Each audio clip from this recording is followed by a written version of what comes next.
科技咁一開盤就 IPO 第一日個股價已經係升咗係60% 嘅啦。咁大家可以留意呢間公司做啲乜嘢最主要集中係咩咧？機械啦、人工智能啦，同埋呢個係芯片啦，再仲有一啲叫醫療機械啦咁呢方面咧，全部都係我哋叫做係深圳嘅高端產業係流入惠州咁而除咗我哋關注香港嘅市場之外咧，咁我哋睇下大陸嘅市場嘅周邊係點樣啦。咁喺國內亦都係睇翻響呢個係國內一線城市嘅上海。咁上海呢個係我哋好熟悉嘅太古太古佢基本上響呢個係我哋叫做中國北上廣深都有一直以嚟都有啲核心嘅項目。咁佢最近推咗一個太古嘅響呢個陸家嘴嘅項目咧，咁大約係301伙嘅。咁而家響呢分鐘嚟講已經賣咗95%嘅啦，去貨去到200幾伙。咁而響首日嘅我哋叫推介嘅時候咧，50幾伙裏邊足賣咗40幾伙咁所以我哋見到成個市場係升溫嘅。咁而賣嘅尺數嚟講，去到由140方去到呢個係350方，咁呢個亦都係一啲改善生活型嘅同埋豪宅型嘅。咁響上海陸家嘴呢個我哋叫做差唔多秒殺日光盤嘅話咧，佢嘅平均嘅售價係幾多咧？係大約係18萬一個平方。18萬一個平方已經係非常之犀利噶啦咁響呢分鐘嚟講咧，亦都呈現咗我哋叫做對豪宅市場國內對豪宅市場嗰種需求咁響呢個係成個項目嚟講已經係套利咗大約150億噶啦咁我哋亦都翻嚟呢個係深圳咧，我哋見到深圳亦都係招商有個樓盤啦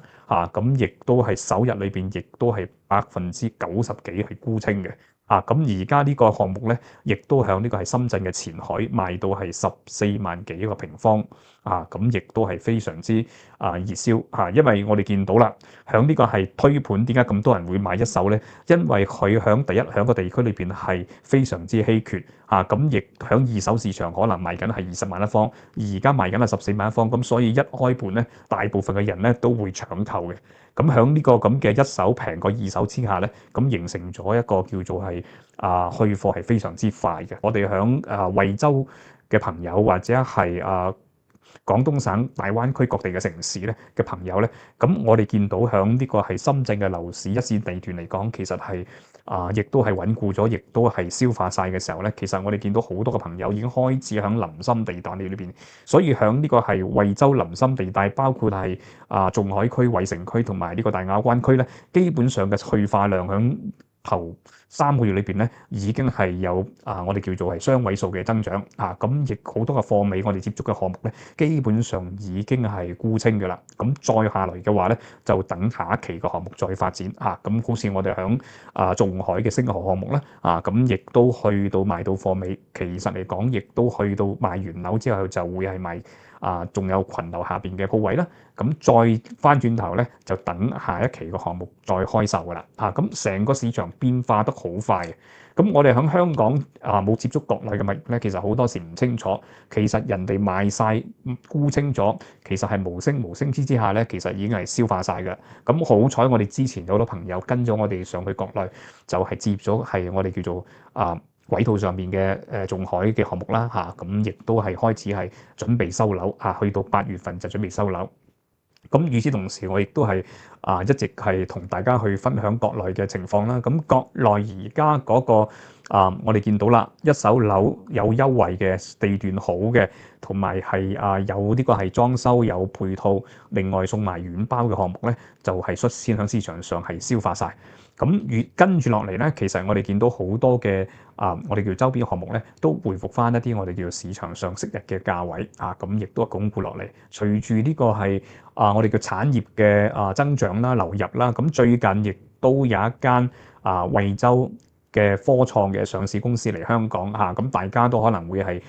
熟悉了解嘅。啱啱嚟一個叫做係盛雲科技咁一開盤就 IPO 第一日個股價已經係升咗係60% 嘅啦。咁大家可以留意呢間公司做啲乜嘢最主要集中係咩咧？機械啦、人工智能啦，同埋呢個係芯片啦，再仲有一啲叫醫療機械啦咁呢方面咧，全部都係我哋叫做係深圳嘅高端產業係流入惠州嚇，咁而喺惠州裏邊係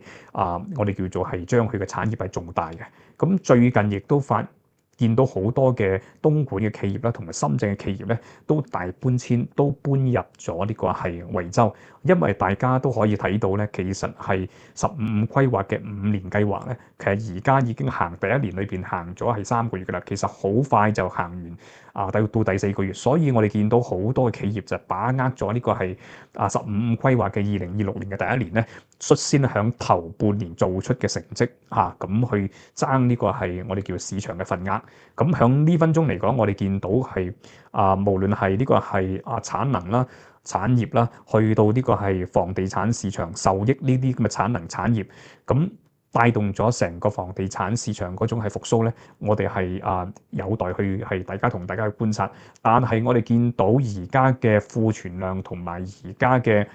消化量咧，足以俾我哋一種係信心嚇。咁隨住中國嘅出口同埋中國嘅產能響世界各地嘅咁多個戰爭咁一到緩和之後咧，大量嘅採購都會由中國去輸出全世界嘅。咁所以我哋響呢分鐘嚟講，其實對中國嘅前景同埋香港嘅房地產市場前景嚟講，係更加能夠睇得更加通同埋更加透徹咁與此同時，我哋都會係不斷去同大家係更新香港唔同地區唔同板塊嘅市場咁一有時間就同大家去分享同。